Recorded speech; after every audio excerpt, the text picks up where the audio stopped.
Fala galera, eu sou Daniel Costa e essa é a Psiquiatria Descomplicada. Uma sala enorme, vazia, cheia de azulejo branco por aí, com uma maca fria no meio, sem lençol, sem colchão, sem nada, com um médico com os cabelos em pé, com o olho arregalado, com um fio em cada mão, saindo faísca deles. É mais ou menos isso que está na tua cabeça sobre esse tema, mas a gente está aqui para mudar um pouco esse conceito. Vamos lá.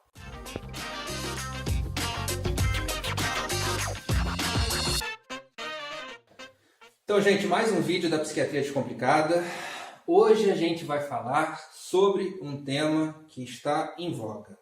Acho que a gente não poderia fugir desse tema, que apareceu em todas as mídias sociais, que apareceu em todos os sites de notícia, que é a eletroconvulsoterapia. Eventualmente, se eu disser esse termo, eletroconvulsoterapia, você não vai associar sobre aquilo que eu estou falando. Porque as pessoas ainda não usam o termo correto. Elas entendem ainda como o eletrochoque ou choque, que ainda é a forma que é utilizada principalmente pelos meios de comunicação. O que está errado, esse não é o termo certo. É eletroconvulsoterapia, inclusive porque o termo eletrochoque ele vem carregado de um monte de estigma que só faz as pessoas terem mais preconceito com esse tipo de tratamento. E quando eu falo estigma, entendam bem, ele não foi criado do nada. Infelizmente, lá atrás, há décadas atrás, não muitas também, porque a psiquiatria é uma das especialidades médicas mais novas que a gente tem. Mas lá atrás, esse procedimento, a eletroconvulsoterapia, era utilizada de uma forma completamente errada para fins completamente errados. Elas não eram utilizadas para tratar o paciente. Elas eram utilizadas para deixar o paciente sem dar problemas para a sociedade. Olha que pensamento mais medíocre. Mas infelizmente era assim que era feito. E foi por isso que, associado a filmes e novelas que ainda hoje tratam um tema como se a gente estivesse há 40, 20, 30 anos atrás, só mantém o pensamento coletivo sobre isso. Mas vamos entender o que é isso?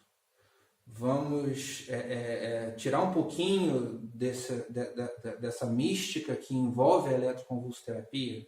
Então vamos. Se você já foi meu paciente, se você já foi meu colega de trabalho ou meu amigo, já foi na minha casa, eu já devo ter falado para você em algum momento que se você me encontrar deprimido grave em algum hospital, fala, Daniel me falou certa vez que não era nem para tentar remédio. Vai logo para a eletroconvulsoterapia. Vai logo para a eletroconvulsoterapia. Você sabia que a eletroconvulsoterapia é um dos, se não o procedimento para tratar a depressão mais seguro nas grávidas? Que ele é um dos procedimentos que diminui a ideação suicida de uma forma mais rápida em relação aos antidepressivos, as medicações orais, por exemplo. Então, vamos pensar um pouquinho aqui antes de colocar a eletroconvulsoterapia dentro dos tratamentos que não deveriam existir, muito pelo contrário. Só que como é que é feita a eletroconvulsoterapia hoje? Hoje a eletroconvulsoterapia, eu vou repetir essa palavra porque é importante que a gente entenda e trate por esse nome, ela é feita dentro de um centro cirúrgico ou em algum lugar que possa ser feito um procedimento como qualquer outro procedimento dentro da medicina, sob anestesia, com todo um protocolo que rege um procedimento. Há que ter um consentimento ou do paciente ou do responsável legal pelo paciente, onde ele vai ser informado sobre como funciona o tratamento, quais são as expectativas. Ou seja, é um tratamento como qualquer outro. E como é que ele funciona? O que ele faz? O que a eletroconvulsoterapia faz na nossa arquitetura cerebral?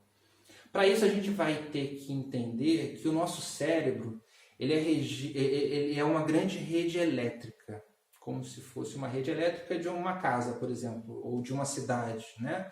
Você tem todas aquelas conexões que funcionam e estão interligadas. O que acontece no transtorno de humor?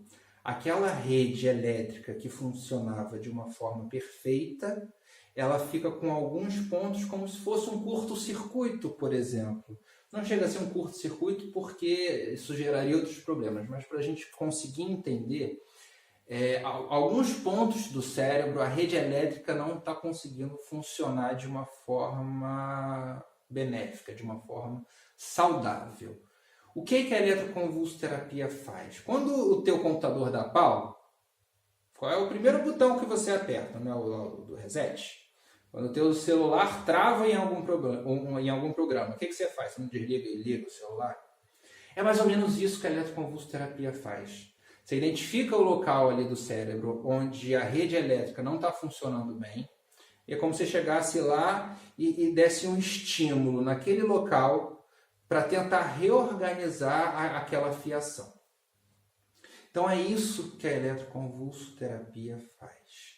Dentro de um ambiente controlado, dentro de um ambiente seguro, com todo um protocolo que rege, e ela só não é feita com mais frequência exatamente por isso, porque tem que ser feita dentro de um centro cirúrgico, com anestesia, são sessões semanais, um tratamento de eletroconvulsoterapia gira em torno aí de pelo menos 10 sessões, mais ou menos uma vez por semana. Ela não é utilizada para casos leves, exatamente por ser um procedimento. Tudo na medicina você tem escalas de gravidade e os tratamentos eles vão se intensificando de acordo com a gravidade. Então, pacientes deprimidos graves, pacientes catatônicos, ou seja, são aqueles pacientes que ficam completamente alheios e parados, que não conseguem responder a estímulo nenhum, pacientes grávidas, pacientes com ideação suicida, ou seja, você entende aí que são sempre pacientes ou graves ou com situações especiais, onde a medicação não vai conseguir atingir a plenitude daquilo que a gente precisa e quer para um paciente que quer vê-lo saudável. A eletroconvulsoterapia é a que tem resposta mais rápida, às vezes a gente tem que esperar até 2 meses, em alguns casos, para a medicação oral a gente ter algum tipo de benefício. Na eletroconvulsoterapia você consegue essa resposta mais cedo.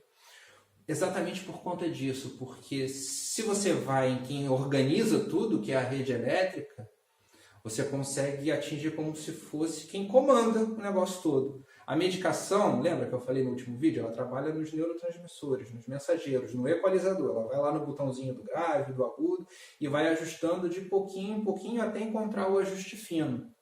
Então, por isso que demora um pouquinho para a medicação oral, o antidepressivo clássico, começar a fazer efeito. A eletroconvulsoterapia não, ela vai direto ali na rede elétrica e dá o estímulo e aquilo se reorganiza. Então, gente, vamos tirar da cabeça essa imagem que a gente tem de que eletroconvulsoterapia é tortura. Infelizmente, já foi. Não digo com o intuito de torturar, mas da forma com que era feito era completamente desumano. Era, vamos dizer que não era. Só que hoje não é assim.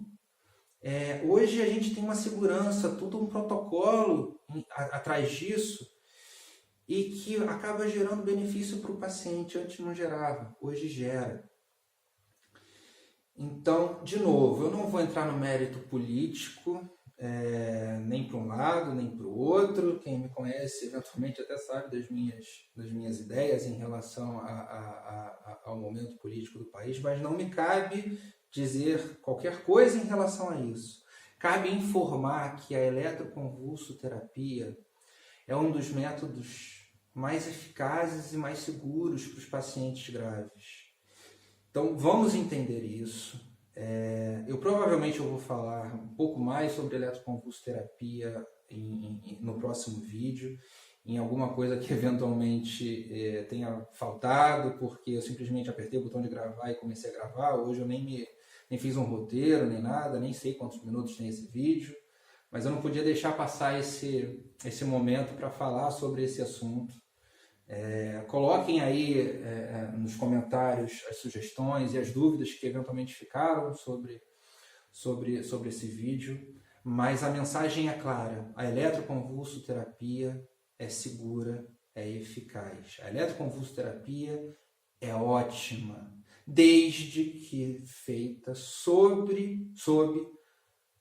a forma que deve ser feita, que regem os protocolos. Isso é que é muito importante. Não é para fazer em qualquer lugar, de qualquer jeito.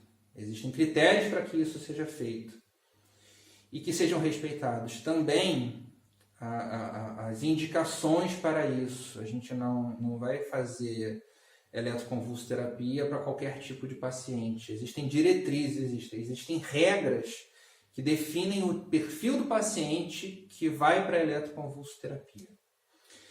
Então eu vou encerrar por aqui esse vídeo. Curtam, divulguem, se inscrevam no canal, cliquem no sininho, enfim, nos acompanhem. E nesse vídeo específico, eu gostaria muito do retorno de vocês, porque muito provavelmente, como é um assunto que ainda gera muita confusão, ainda provavelmente terão dúvidas que eu não falei aqui. Então, digam o que vocês acharam, comentem para que aí sim eu possa fazer um roteiro e faça um segundo vídeo esclarecendo os pontos que eventualmente ficaram sem ser ditos nesse vídeo. Tá bom, gente? Até a próxima!